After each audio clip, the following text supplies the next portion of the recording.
ఓం నమో వెంకటేశాయ. శ్యామాంబుదాభమరవింద విశాలనేత్రం బంధూకపుష్పసదృశాధర పాణిపాదం సీతాసహాయముదితం ధృతచాపబాణం రామం నమామి శిరసా రమణీయవేషం. ధనుర్బాణములు ధరించి సీతాసమేతుడై విరాజిల్లేటటువంటి ఆ రామచంద్రమూర్తికి నమస్కరిస్తూ తదభిన్న స్వరూపుడైనటువంటి శ్రీనివాసుని యొక్క దయా విశేషం చేత సమస్త మానవాళి ధర్మ తత్పరతతోటి మెలగాలి అని, సకల కార్యసిద్ధిని పొందాలి అని ఆకాంక్షిస్తూ తిరుమల తిరుపతి దేవస్థానం వారు శ్రీవారి సమక్షంలో నిర్వహిస్తున్నటువంటి ధర్మపథమైన అయోధ్యకాండ ప్రవచన పారాయణ కార్యక్రమంలో నేటికి మనం 489వ రోజులోకి ప్రవేశించాము. ఈ కార్యక్రమాన్ని చక్కటి సంకీర్తనతోటి ప్రారంభించుకుందాము. శ్రీమతి జి లావణ్య గారు అన్నమాచార్య ప్రాజెక్టు కళాకారుడు, వారి బృంద సహకారంతో ఆలపించే ఏ ఉపాయములు మొక్కెడికెక్కను అనే సంకీర్తన ఆలకిద్దాము. ఓం నమో వెంకటేశాయ.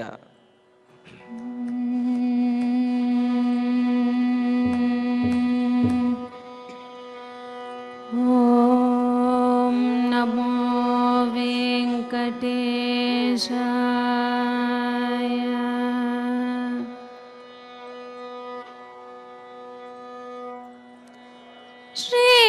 శ్రీవల్లభ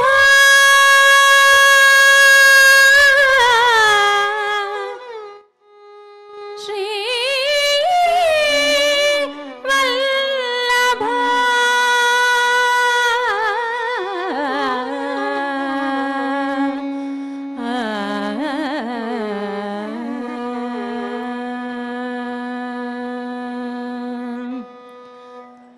ఏ ఉపాయములు ఎక్కడికెక్కడో శ్రీవల్లభ నీ సేవే వరము.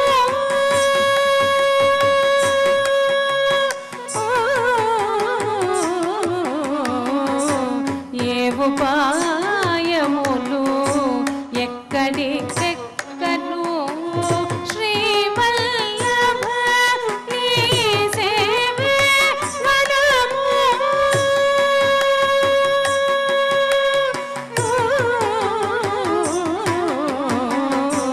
ఏ ఉపాయములు ఎక్కడికెక్కడో శ్రీవల్లభ నీ సేవే వరము.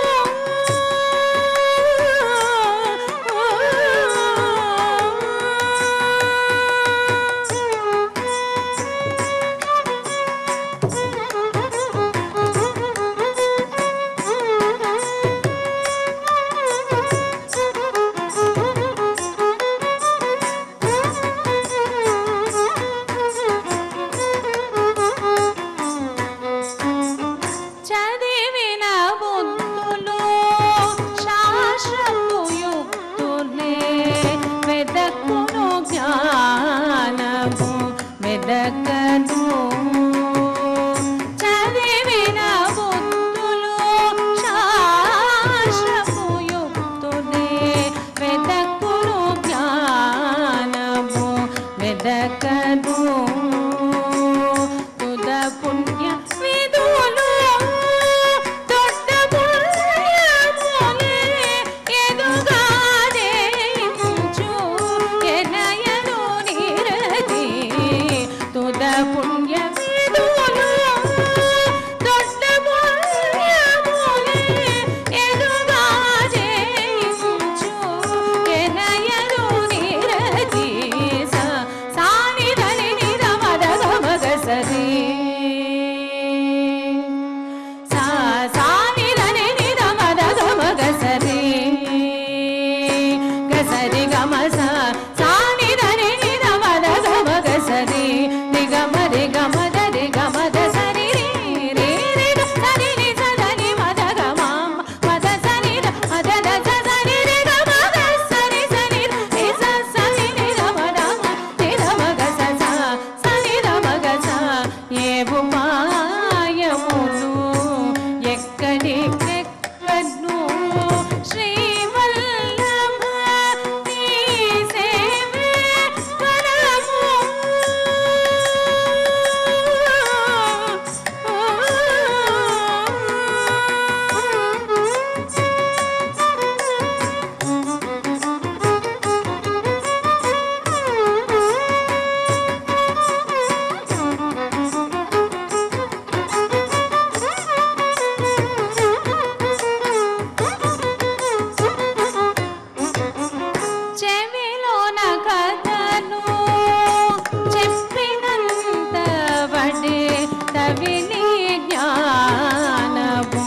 దాటదు చెవిలోన కథను చెప్పినంత వడే తవిని జ్ఞానము దాటదు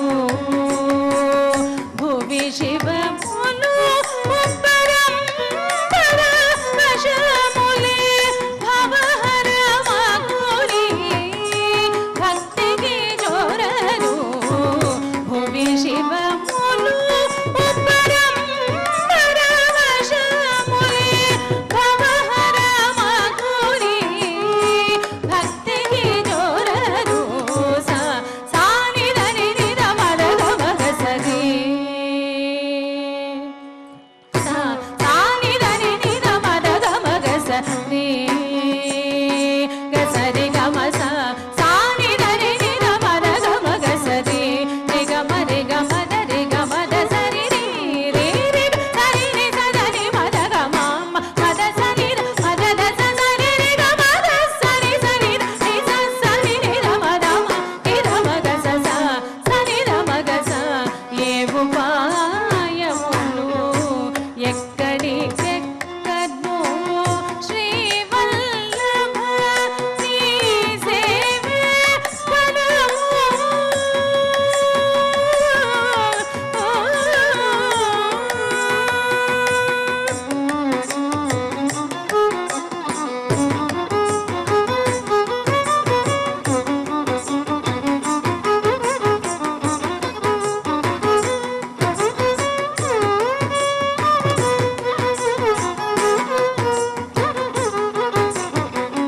నరసురుల సేవ నామలరి కవి దురితహరం వై దూరదు నరసురుల సేవ నామలరి కవి దురితహరం వై దూరదు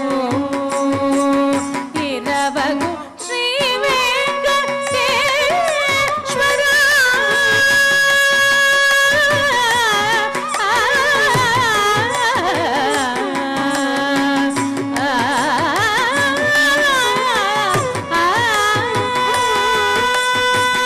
ఇరవగు శ్రీ వెంకటేశ్వర నీవే కరుణించి మము కాతుగాగా ఇరవగు శ్రీ వెంకటేశ్వర నీవే కరుణించి మము కాతుగాగా సాని దని నిద మద గమ గసరి సాని దని నిద మద గమ గసరి గసరి గమ సాని దని నిద మద గమ గసరి రి గమ రి గమ ద రి గమ ద సరి రి రి సరి రి సదని మద గమ మద సరి మద ద సరి రి గమ ద సరి సరి రి సని రి గమ ద రి గమ గ సని గమ గ ఏ ఉపాయములు ఎక్కడికెక్కడో శ్రీవల్లభ నీ సేవే ఫలము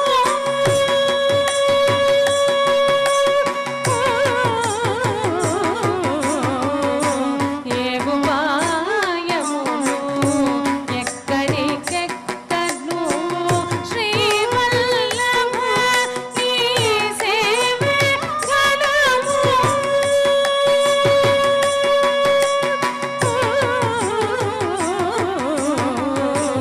ఏ ఉపాయములు ఎక్కడికెక్కడో శ్రీవల్లభ నీ సేవే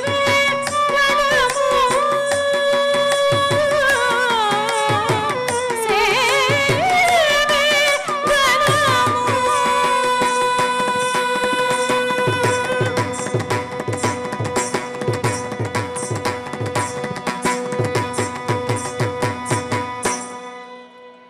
స్వామివారిని ప్రార్థిస్తూ స్వామివారి యొక్క సేవ చెయ్యటమే భాగ్యము అని చెప్పి సహజంగా సేవ చేయటం వల్ల ఫలం వస్తే భాగ్యము అని భావిస్తూ ఉంటాం కానీ స్వామి సేవ చేయటమే భాగ్యము అని కీర్తిస్తున్నటువంటి చక్కటి సంకీర్తన ఆలకించాము.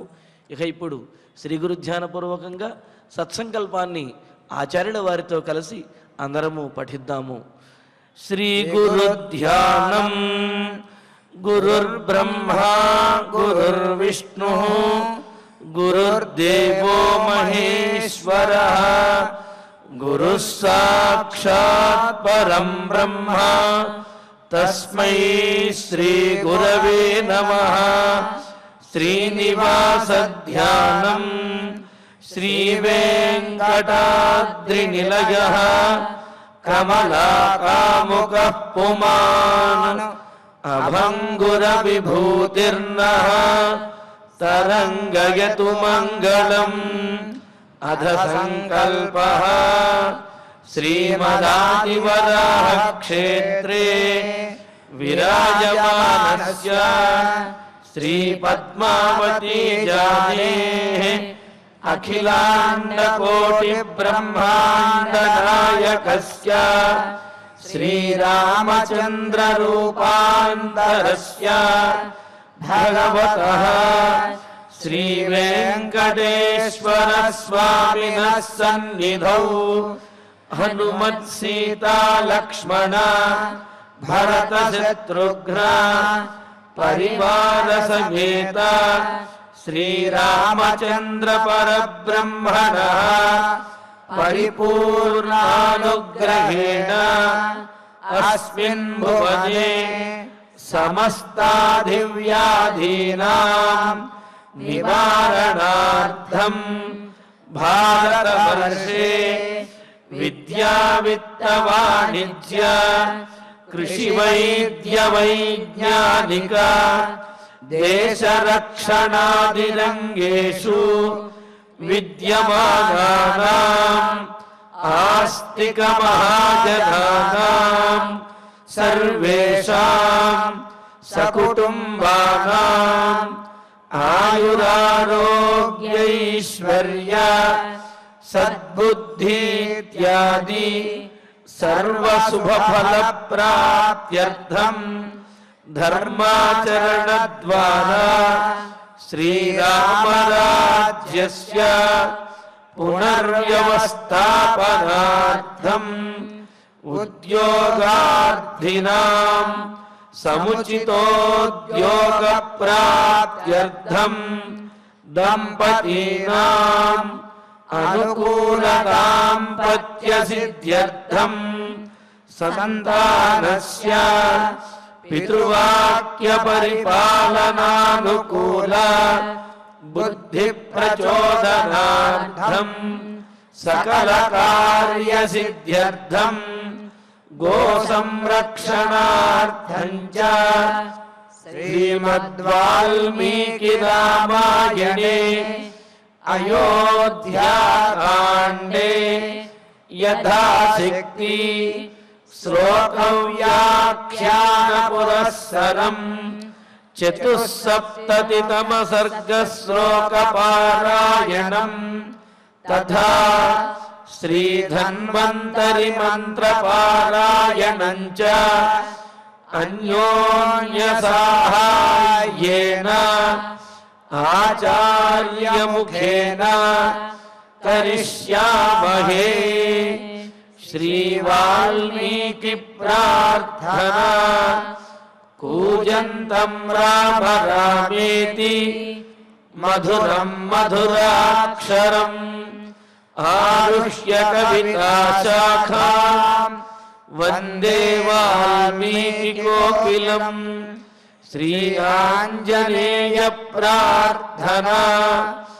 మనోజవం మారుతతుల్యవేగం జితేంద్రియం బుద్ధిమతాం వరిష్టం వాతాత్మజం వానరయూధముఖ్యం శ్రీరామదూతం శిరసా నమామి. శ్రీరామాయణ ప్రార్థనా. వాల్మీకి గిరి సంభూత రామసాగరగామిని పునాతి భువనం పుణ్య రామాయణ మహానదీ శ్రీరామ ప్రార్థనా అయోధ్యాఖ్యేతు గుర్వర్ధే త్యక్త్వా రాజ్యం గిరౌ వసన్ పాదుకే భరతాయాతాన్ సరామః శరణం మమ శ్రీరామచంద్ర పరబ్రహ్మణే నమః. అథ శ్రీమద్ రామాయణే ఆదికావ్యే అయోధ్యాకాండే చతుస్సప్తతితమః సర్గః. శ్రీమన్నారాయణ చరణౌ శరణం ప్రపద్యే. శ్రీమతే నారాయణాయ నమః. శ్రీరామాయ నమః. యస్యాహ పుత్ర సహస్రైస్తు కృత్స్నం వ్యాప్తమిదం జగత్ తాం దృష్ట్వా రుదతీం శక్రః నసుతాన్ మన్యతే పరం.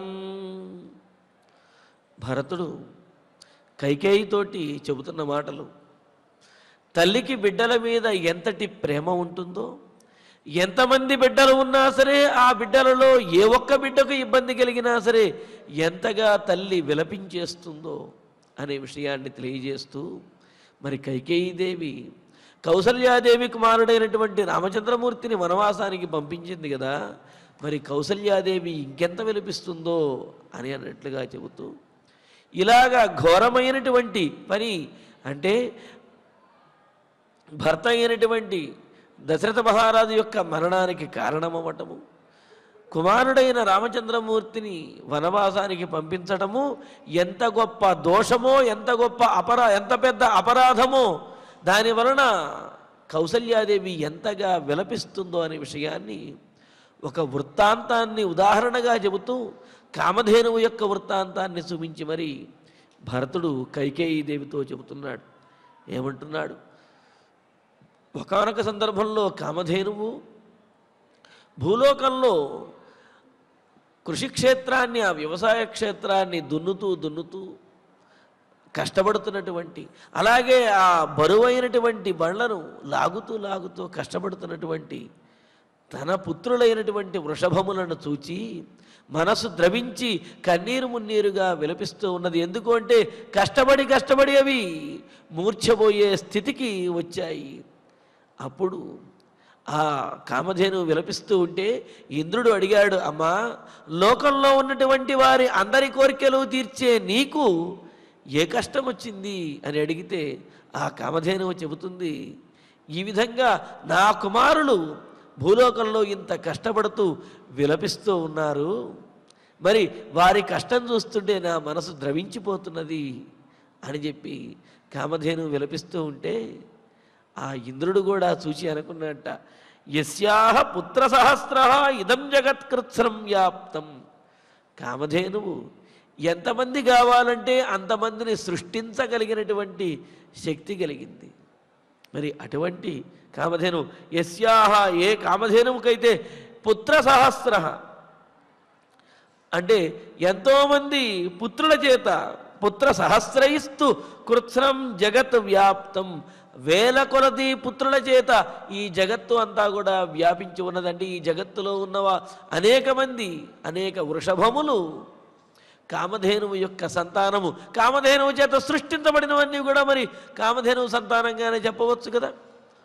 మరి అటువంటి అన్ని వేల కొలది సంతానము కలిగినటువంటి కామధేనువు కూడా అందులో ఉన్నటువంటి ఒక ఇద్దరికి కష్టము కలిగితే, మూర్ఛపోయే స్థితి వస్తే ఆ ఎండలో తిరుగుతున్నారు అని చెప్పి బాధపడితే, ఆ ఎద్దులు ఆ విధంగా కష్టపడిపోతున్నాయి, సూర్యతాపానికి మూర్ఛపోయే స్థితికి వచ్చాయి అని చెప్పి కామధేనువు బాధపడితే, మరి శక్రః సుతాత్పరం నమన్యతే, ఇంతమంది వేల కొలది సంతానం కలిగిన కామధేనువు కూడా అందులో ఇద్దరికీ బాధ కలిగితేనే ఇంతగా బాధపడుతున్నది అని అంటే, సంతానానికి కలిగే బాధ కంటే కూడా తల్లిదండ్రులకి పెద్ద బాధ అనేది ఏది ఉండదు అనే విషయాన్ని దీంట్లో తెలియజేస్తున్నాడు. అందుకని ఇంకా ఏమనుకుంటున్నాడు ఇంద్రుడు, సుతాత్ పరం నమన్యతే, సంతానం కంటే, పుత్రుని కంటే కూడా గొప్పవాళ్ళు ఇంకెవరూ కూడా ఉండరు. అంతకు మించినటువంటిది ఏది కూడా తల్లిదండ్రులకి ఉండదు అంటున్నారంటే ఎన్ని ఉన్నప్పటికీ కూడా తన సంతాన విషయంలో కనుక సంతృప్తిగా లేకపోయినట్లయితే ఆ తల్లిదండ్రులు ప్రశాంతంగా ఉండలేరు. ఏమీ లేకపోయినప్పటికీ కూడా సంతానం విషయంలో గనక సంతృప్తికరంగా ధైర్యంగా వాళ్ళు యోగ్యులు అనే భావన కనుక ఉన్నట్లయితే ఆ తల్లిదండ్రులు ఎంతో ధైర్యంగా ఉండగలుగుతారు. అంటే తల్లిదండ్రుల యొక్క ధైర్యానికైనా దీనత్వానికైనా సరే కారణము, ప్రధానమైనటువంటి కారణము సంతానము, ఆ పుత్రులు అనే విషయం దీని ద్వారా తెలుస్తున్నది. మరి కామధేనువుకి ఏం తక్కువ? అందరికీ అన్నీ ఇవ్వగలుగుతుంది, ఏదైనా సృష్టించగలుగుతుంది. కానీ తన వేల కొలది ఉన్నటువంటి తన సంతానంలో ఒక ఇద్దరికి కలిగినటువంటి కష్టాన్ని చూచి కామధేను విలపించేస్తూ ఉన్నది. అంటే తల్లిదండ్రులకు సంతానానికి మించినటువంటిది వేరే ఏది ఉండదు. అంతకు మించినటువంటి ధైర్యము కానీ, లేకపోతే వారికి కలిగేటువంటి కష్టాన్ని చూచి కలిగేటువంటి దీనత్వం కానీ అవి ఏవైనా ఎక్కువగానే ఉంటాయి అని ఇంద్రుడు అనుకున్నాడు అని ఇక్కడ తెలుస్తున్నది. ఇలా ఇంద్రుడు భావించాడు అని చెప్పి భరతుడు చెబుతూ సదా ప్రతిమవృత్తాయ లోకధారణ కామ్యయ శ్రీమత్యా గుణ నిత్యాయ స్వభావ పరివేషయ యస్యాః పుత్ర సహస్రాణి సాపి శోచతి కామధుకు కిం పునర్యా వినారామం కౌసల్యా వర్తయిష్యతి. ఇక భరతుడు ఈ వృత్తాంతాన్ని చెప్పి అసలు విషయంలోకి వస్తూ ఉన్నాడు. సదా అప్రతిమపూర్ణాయ. అమ్మా, కామధేనువు ఎప్పుడు ఏదైనా ప్రసాదించదలుచుకుంటే, ఏదైనా కావాలి అనుకుంటే కామధేనువుకి అడ్డేముంటుంది? మరి అటువంటిది సదా ఎల్లప్పుడూ కూడా అప్రతిమవృత్తాయా, సాటి లేనటువంటిది, ఎదురు లేనటువంటిది అయినటువంటి శ్రీమత్యా గుణనిత్యాయా యస్యాయా, సమస్త సంపదలు కలిగినటువంటిది, స్థిరమైనటువంటి ఉత్తమమైనటువంటి గుణములతోటి, ఉత్తమమైన లక్షణములతోటి ప్రకాశించేటటువంటి ఆ కామధేనువుకి స్వభావ పరివేషయ, మాతృత్వ స్వభావం ఏదైతే ఉన్నదో తల్లి మనస్సు, ఆ తల్లి మనస్సుతోటి, అంతేకాదు ఇక్కడ ఉత్తమమైనటువంటి వ్యక్తిత్వము, ఇతరులకు కష్టం కలిగితే చూడలేనటువంటి ఆ సున్నితమైనటువంటి మనస్సుతోటి లోకధారణ కామ్యయ, ఈ లోకమును పరిపాలించాలి అనే బాధ్యతతోటి, ఆ కోరికతోటి ఉన్నది. అంటే అన్నింటినీ సృష్టించేది, అన్నింటినీ శాసించేది అయినప్పటికీ కూడా ఆ సృష్టింపబడినటువంటివి, అలాగే ఆ భూలోకంలో ఉన్నటువంటి ఆ వృషభములను తన పుత్రులుగా భావిస్తుంది. మాతృత్వ స్వభావంతో ఉన్నది. కావున తల్లి మనస్సు తన బిడ్డలకు కష్టం కలిగితే తట్టుకోలేదు కదా. అందువలన పుత్ర సహస్రాన్ని సంతి, వేల కొలది పుత్రులు ఉన్నారు. అటువంటి ఆ కామధేనువు అటువంటి ఆ కామధేనువు కూడా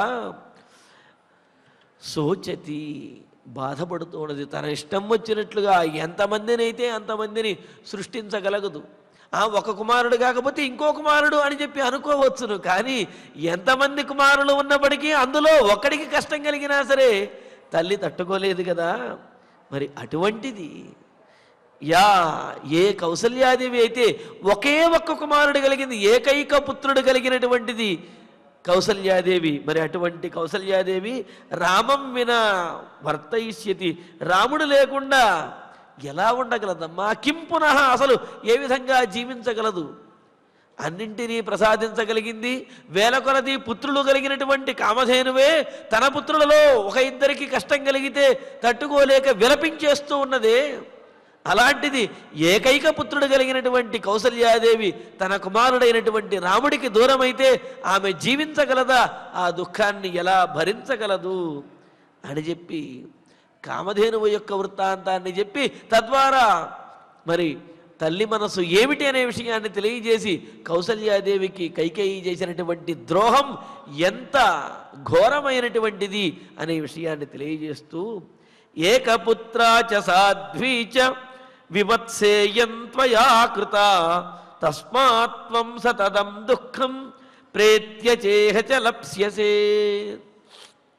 అమ్మా, ఏకపుత్ర, ఏకైక కుమారుడు కలిగింది. ఏకపుత్ర అంటే ఒక పుత్రుడు మిగతా వారంతా అని కాదు. ఏకపుత్ర అని అంటే ఒకే ఒక కుమారుడు కలిగినటువంటిది, ఏకైక పుత్రుడు కలిగింది. సాధ్వీచ, పోనీ ఆమె యొక్క స్వభావం కానీ వ్యక్తిత్వం కానీ అహంకారంతో ఉన్నదా? లేనే లేదు. సాధ్వి, సాత్విక స్వభావంతో పతివ్రతామ తల్లిగా వెలుగొందుతున్నటువంటిది ఆ కౌసల్యాదేవి. ఇయం ఈ కౌసల్యాదేవి, మా తల్లి, మా పెద్ద తల్లి కౌసల్యాదేవి త్వయా వివత్సాకృత, నీ చేత బిడ్డను, నీ వలన బిడ్డను కోల్పోయింది. నువ్వు కౌసల్యాదేవిని బిడ్డను కోల్పోయే విధంగా బిడ్డ లేనటువంటి దానిగా చేశావు. కావున నువ్వు చేసినటువంటి ఈ ఘోరానికి, ఘోరమైనటువంటి ఈ పాపానికి త్వం ఇహచ ప్రేత్యజ, నువ్వు ఈ లోకంలోనైనా సరే పరలోకంలోనైనా సరే మరణించిన తర్వాత అయినా సరే సతతం దుఃఖం ఆప్స్యసే, ఎప్పుడూ కూడా దుఃఖాన్నే పొందుతావు.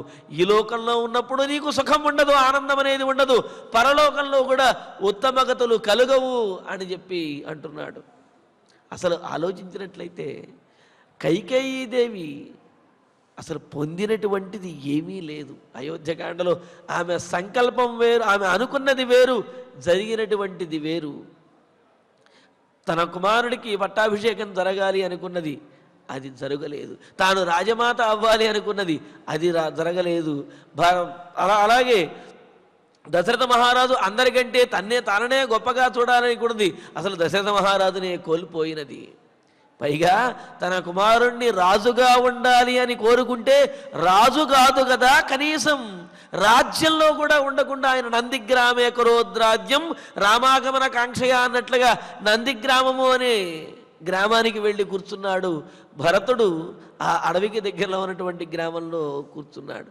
ఇలాగా ఆమె అనుకున్నటువంటిది ఏది జరగకపోగా మరీ వ్యతిరేకంగా చాలా ప్రతికూలంగానే జరిగింది. మరి ఇక్కడ భరతుడు అదే మాట చెబుతున్నాడు. ఏమని? అమ్మా, నీవు చేసినటువంటి ఈ ఘోరానికి తల్లికి ఏకైక పుత్రుడైనటువంటి రాముణ్ణి దూరం చేశావు. కావున ఈ ఘోరానికి నువ్వు ఈ లోకంలో ఉన్నప్పుడు ఆనందంగా ఉండలేవు, పరలోకంలో కూడా నీకు ఉత్తమగతులు కలుగవు అని చెప్పి ఇక్కడ భరతుడు కైకేయీదేవిని ఈ విధంగా దూషిస్తూ, అహం హ్యపచితిం భ్రాతు పితుశ్చ సకలామిమాం వర్ధనం యశశ్చాపి కరిష్యామి న సంశయః. అంతేకాదమ్మా, నువ్వేదైతే సంకల్పించావో దానికి వ్యతిరేకంగానే నేను చేస్తాను, నీ మాట నేను వినను, నీ కోరిక నెరవేరేటువంటి అవకాశమే ఉండదు. అహం, నేను, భరతుడు అంటున్నాడు, భ్రాతు అపచితిం, సోదరుడైనటువంటి శ్రీరామచంద్రుడికి చేయవలసినటువంటి గౌరవాన్ని నేను చేస్తాను అన్నాడు. ఏమిటి శ్రీరామచంద్రుడికి చేయవలసినటువంటి గౌరవము అని అంటే, రామచంద్రమూర్తి యోగ్యుడైన వాడు, అలాగే జ్యేష్ఠ కుమారుడు కావున అతడికి రావలసినటువంటి రాజ్యాన్ని అతనికి కట్టబెట్టి పట్టాభిషిక్తుణ్ణి చేసి రాముణ్ణి సత్కరిస్తాను అని అన్నాడు. అంతేకాదు, పితుః ఇమాం సకలాం అపచితిం కృత్వా, తండ్రికి చేయవలసినటువంటి సమస్తమైనటువంటి అంటే చేయవలసిన ఉత్తర క్రియలు ఏవైతే ఉన్నాయో వాటినన్నింటినీ కూడా నేను చేస్తాను. తండ్రి విషయంలోనూ అన్నగారి విషయంలోనూ నువ్వు ద్రోహం చేశావు, కావున వారిద్దరి విషయంలోనూ కూడా నేను ప్రాయశ్చిత్తంగా వారికి చేయవలసినవన్నీ కూడా చేస్తాను. అన్నగారిని పట్టాభిషిక్తుణ్ణి చేసి అన్నను పూజిస్తాను. అలాగే తండ్రి గారికి చేయవలసినటువంటి ఉత్తర క్రియలను చేసి ఆయనకు ముక్తిని కలుగజేస్తాను. ఈ మాత్రమే నేను చేయగలిగినటువంటి ప్రాయశ్చిత్తము. ఇంతకు మించి నేను కూడా చేయగలిగిందేమున్నది? అంతేగాని నీవు అనుకున్నట్లుగా మాత్రం ఏమాత్రము జరగదు. ఈ విధంగా చేసి నీ వల్ల నేను అపకీర్తి, అంటే భరతుడి మూలంగా కైకేయీదేవి భర్త మరణానికి కారణమైంది, రాముణ్ణి వనవాసానికి పంపించింది అని ఏ అపకీర్తినైతే నేను ఆ అపకీర్తిని నేనే సరిచేసుకుంటాను, ఆ అపకీర్తిని మరలా కీర్తిగా నేను మార్చుకుంటాను అన్నాడు. ఎలాగా అని అంటే, నీవు చేసినటువంటి తప్పుని నేను సరిచేసి నాకు వచ్చినటువంటి అపకీర్తిని పోగొట్టుకుని మరలా కీర్తిమంతుడిని అవుతాను అని చెప్పి అంటున్నాడు. కృత్వా యశః వర్ధనం కరిష్యామి అంటూ కీర్తిని కూడా నేను పెంచుకుంటానమ్మా. నీ వల్ల నేను అపకీర్తి పాలయ్యాను. మరలా నేను ప్రాయశ్చిత్తం చేసుకుని రాముణ్ణి పట్టాభిషిక్తుడికి చేసి దశరథునికి ఉత్తరక్రియలు చేసి మరలా నేను కీర్తిమంతుడిని అవుతాను అని అంటూ ఆనాయయిత్వా తనయం కౌసల్యాయా మహాబలం స్వయమేవ ప్రవేక్ష్యామి వనం ముని నిషేవితం. ఇంకా అంటున్నాడు, ఏం చేస్తానో తెలుసా? నువ్వేమనుకున్నావు? రాముడు వనవాసం చెయ్యాలి, నీ కుమారుడైనటువంటి నేను భరతుడు రాజ్యాన్ని పాలించాలనుకుంటున్నాడు అనుకున్నావు. కానీ నేను అడవికి వెళతానంటూ మహాబలం కౌసల్యాయా తనయం ఆనాయయిత్వ. మహాబలవంతుడు అంటే కీర్తిమంతుడు, అలాగే గుణవంతుడు అయినటువంటి కౌసల్యా కుమారుడైన రామచంద్రమూర్తిని తీసుకువచ్చి మరలా వెనుకకు పిలుచుకువచ్చి వనవాసం నుంచి మరలించి స్వయమేవ ముని నిషేవితం మనం ప్రవేక్ష్యామి. ఆయనని తీసుకువచ్చి పట్టాభిషేకం చేస్తాను. ఇంకా నువ్వు అడిగినటువంటి వరం ఉన్నది కదా, ఆ వరానికి బదులుగా నేను వనవాసానికి వెళ్ళిపోతాను అన్నాడు. అంటే ఏమిటి? నీవు కౌసల్యా కుమారుడు వనవాసం చేయాలి అనుకున్నావు కావున నీ కుమారుడే అయినటువంటి నేను వనవాసానికి వెళతాను. నీ కుమారుడు పట్టాభిషిక్తుడు కావాలనుకున్నావు, కానీ కౌసల్యాదేవి కుమారుడైనటువంటి రామచంద్రమూర్తికి పట్టాభిషేకం చేస్తాను. ఈ విధంగా అనుకున్నటువంటి దానికి పూర్తి వ్యతిరేకంగానే నేను చేస్తాను. తద్వారా కొంత ప్రాయశ్చిత్తమైన అవుతుంది. ఇంత మాత్రమే నేను చెయ్యగలను అని చెబుతూ మరి కైకేయీదేవి చేసినటువంటిది ఎంత ఘోరమో అనే విషయాన్ని ఆమెకు తెలియజేసి దానికి ప్రతిగా ప్రాయశ్చిత్తంగా తాను చెయ్యదలుచుకున్నటువంటి విషయాన్ని కూడా చెబుతూ నహ్యహం పాప సంకల్పే పాపే పాపం త్వయా కృతం శక్తోధారయితుం పౌరైః అశ్రుకంఠైర్నిరీక్షితః. పాపే పాపాత్మురాల కైకేయి పాప సంకల్పే, పాపపు సంకల్పం పాపపు ఆలోచనలు కలిగినటువంటి దాన అహం అశ్రుకంఠైః పౌరైః నిరీక్షితః. నేను అయోధ్యానగరంలోకి వస్తూ ఉంటే అందరూ నన్ను విలపిస్తూ చూస్తూ ఉన్నారు. కంఠం నిండా ఉన్నటువంటి గద్గదమైనటువంటి కంఠంతో కంఠంలో ఏడుపును ఆపుకుంటూ ఎంతోమంది నన్ను చూస్తూ ఉంటే ఏదో ఎందుకు చూస్తున్నారో అర్థం కాక నేను వచ్చాను. కానీ వాళ్ళందరి యొక్క చూపులలో మా ఈ దుఃఖానికి నీవేనయ్యా కారణము పరోక్షంగా అని చెప్పి వాళ్ళందరూ కూడా నన్ను నిందిస్తూ ఉన్నారనే విషయం నాకు ఇక్కడికి వచ్చిన తర్వాత అర్థమైంది. ఎందుకంటే వారి యొక్క కష్టానికి వారి యొక్క దుఃఖానికి పరోక్షంగా నేనే కారణమయ్యాను అని అనుకుంటూ అశ్రుకంఠైః పౌరైః నిరీక్షితః. ఆ ఏడుస్తున్నటువంటి ఆ కంఠంలో బాధను ఆపుకున్నటువంటి వారైన వారి చేత నేను చూడబడ్డాను. వాళ్ళందరూ నన్ను చూచారు. త్వయా కృతం పాపం ధారయితుం నశక్తః. నీవు చేసినటువంటి పాపాన్ని నేను ధరించవలసి వస్తున్నది, నేను భరించవలసి వస్తున్నది. అందరూ కూడా నన్ను అనుకుంటూ ఉన్నారు. ఇంతటి ఘోరమైనటువంటి అపకీర్తిని, ఇంతటి ఘోరమైనటువంటి పాపాన్ని నేను భరించలేను. నువ్వు చేసినటువంటి పాపం నా మీదకు వచ్చింది, అందరూ నన్ను అనుకుంటున్నారు. ఇటువంటి పాపాన్ని మాత్రం నేను భరించలేనమ్మా. కావున దీనికి ప్రాయశ్చిత్తం నేను తప్పనిసరిగా చేస్తాను. రాముడికి పట్టాభిషేకం చేసి తీరుతాను అని చెప్పి అంటూ సాత్వమగ్నిం ప్రవిశవా స్వయం వా దండకాన్విష రజ్జుం బధానవా కంఠే నహితేన్యత్పరాయణం.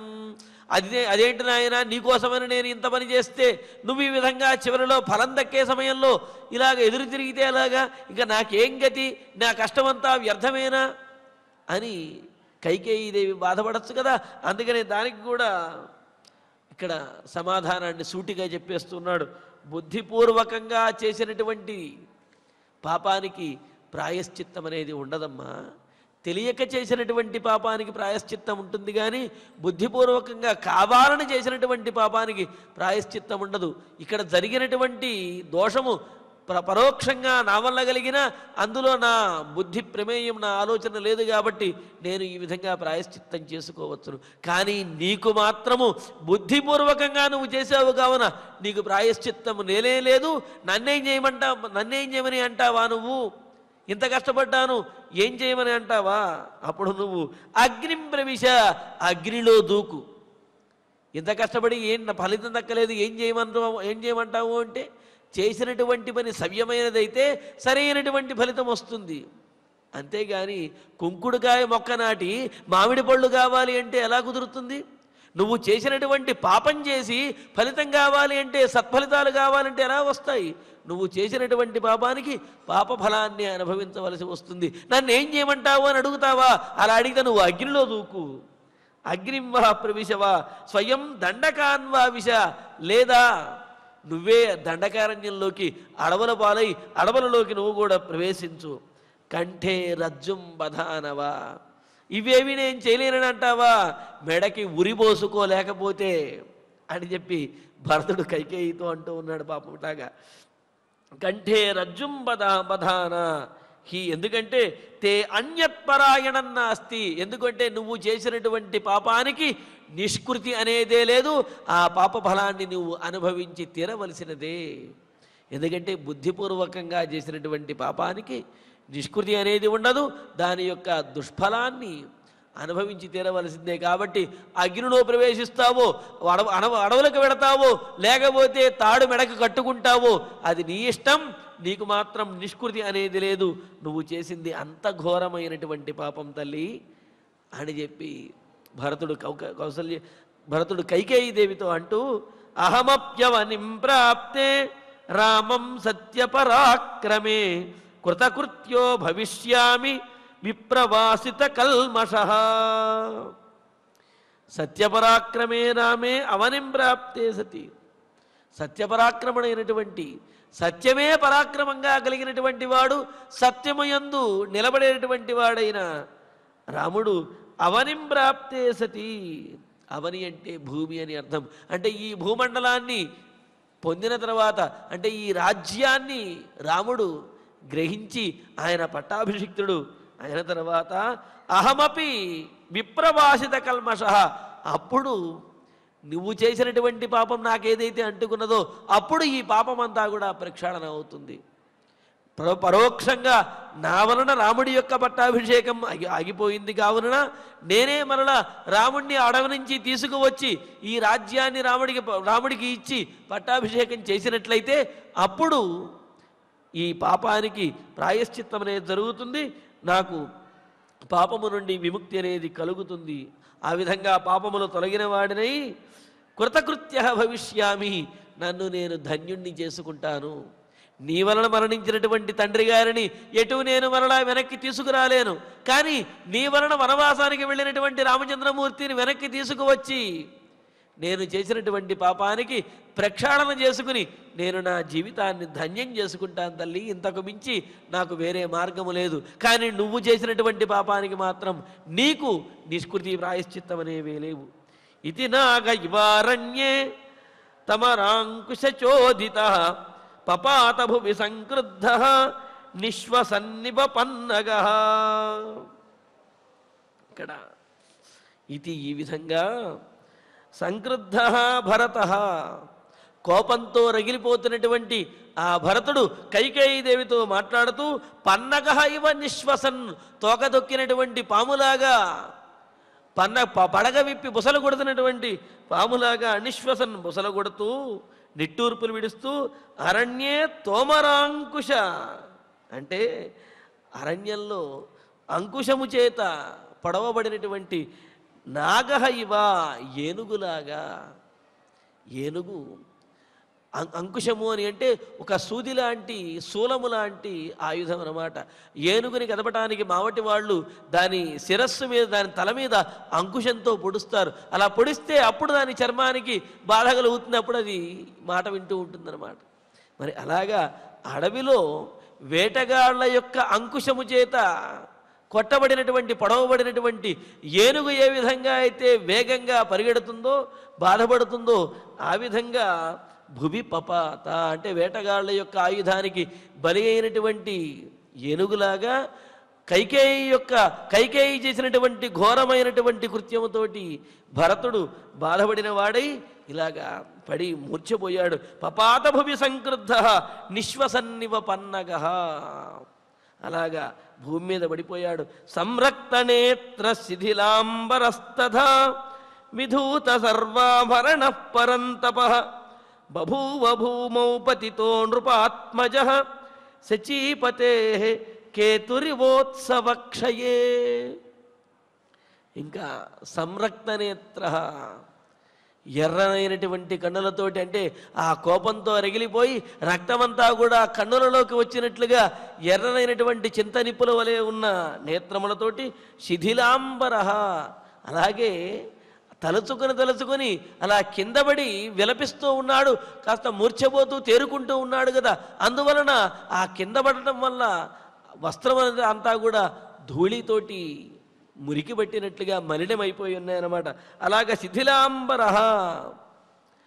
అలాగా చెదరిపోయినటువంటి ఆ జడతోటి అలాగే మురికి పట్టినటువంటి ధూళితో ఉన్నటువంటి వస్త్రములతోటి విధూత సర్వాభరణ చెదిరిపోయినటువంటి ఆభరణములతోటి అలాగా పడిపోయినటువంటి ఆభరణములతోటి పరంతప శత్రువులను అణచగలిగినటువంటి వాడైనా ఇప్పుడు తన తల్లి విషయంలో మాట్లాడటం తప్ప ఏమీ దండించలేనటువంటి స్థితిలో ఈ విధంగా కోపంతో రగిలిపోతూ ఉన్నటువంటి వాడు అన్నారు. ఎందుకు అంటే హృదయే స్వజనస్తథ అని చెప్పినట్లుగా సహజంగా శత్రువులైతే బయట శత్రువులైతే శరీరం మీద దాడి చేస్తారు.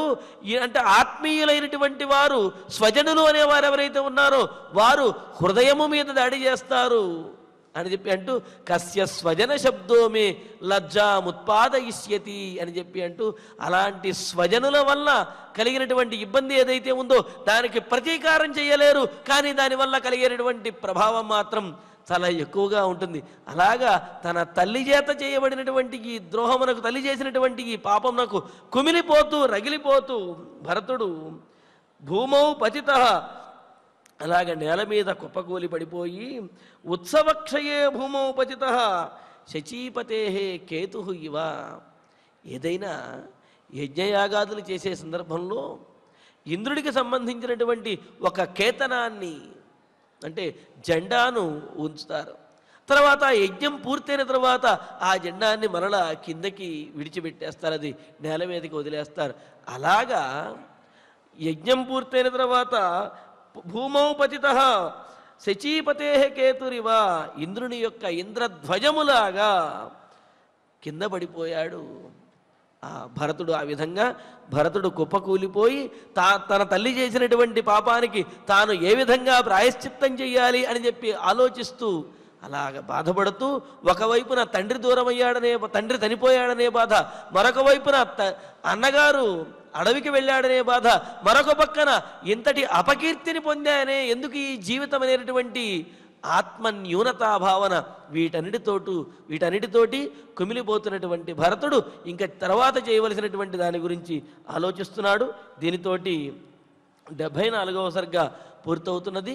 ఇక ఇప్పుడు ఆచార్యుల వారి ద్వారా శ్లోకాలను పారాయణ చేసుకుందాము.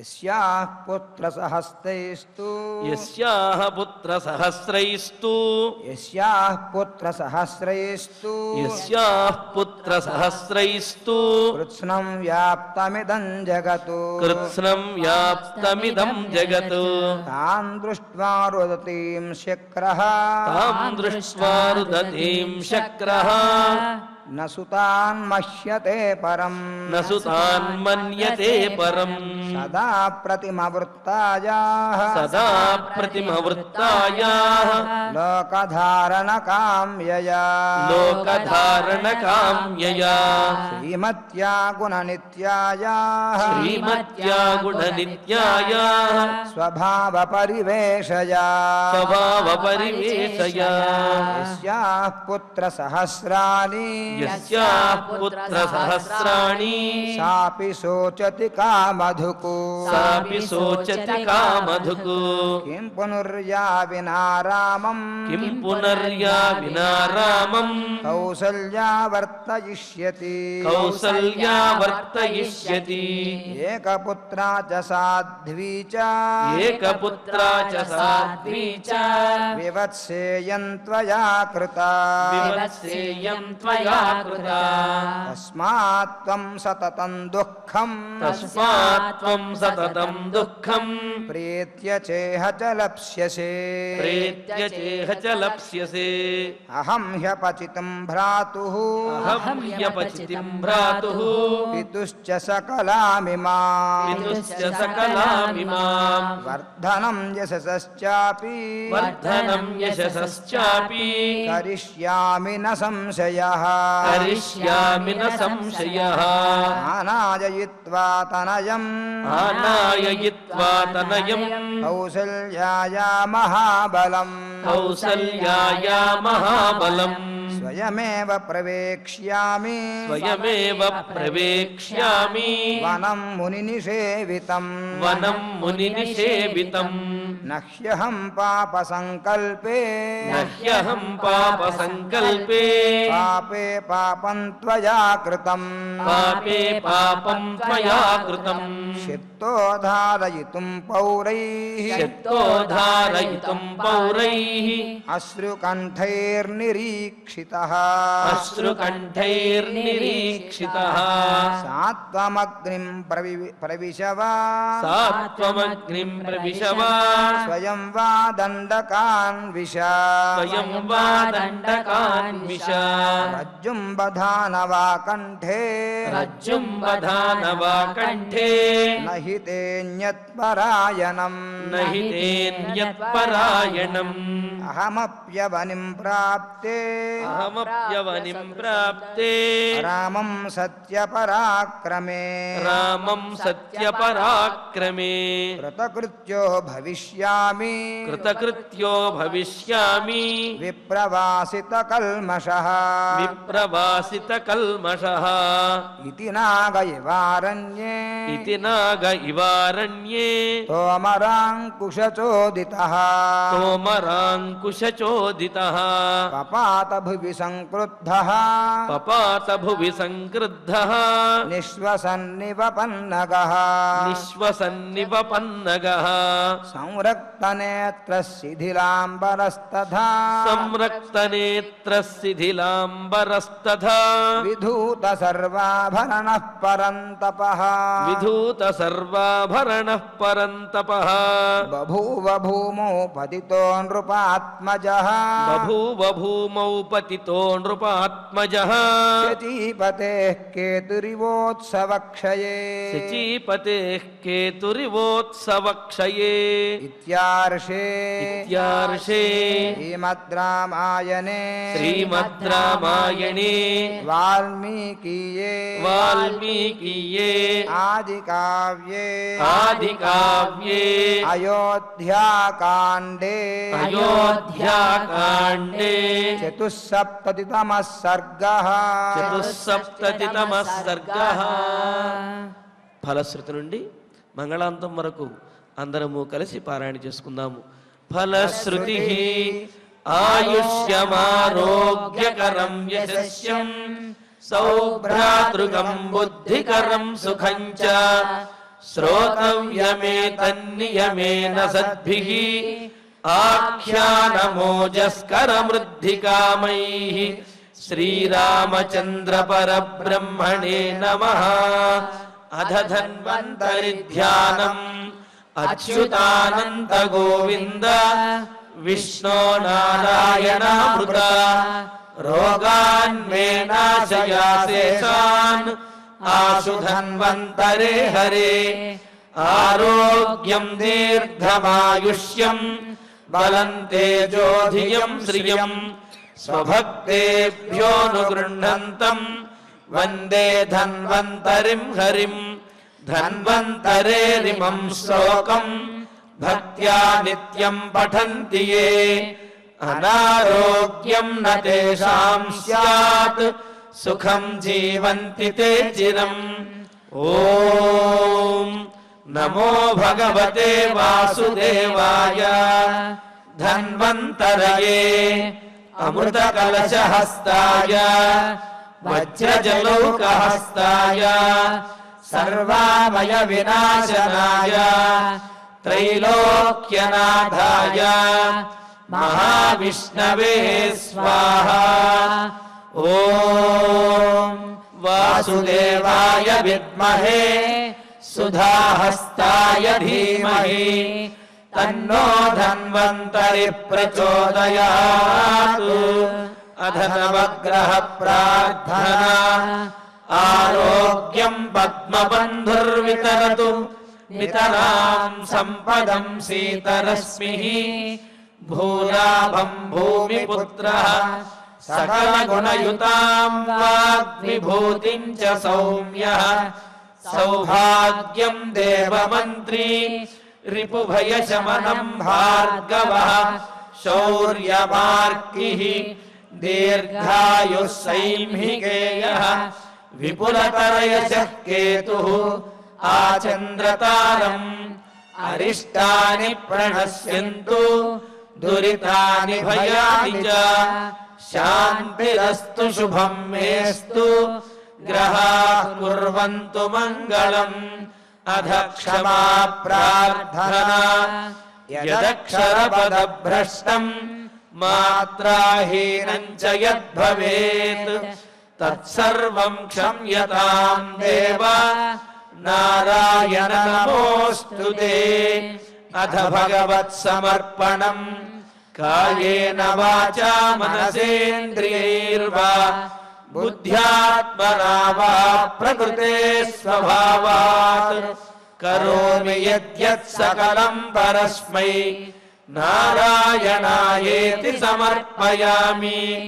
అథ మంగళం శ్రియః కాంతాయ కళ్యాణ నిధయేర్థినాం. శ్రీవేంకటనివాసాయ శ్రీనివాసాయ మంగళం.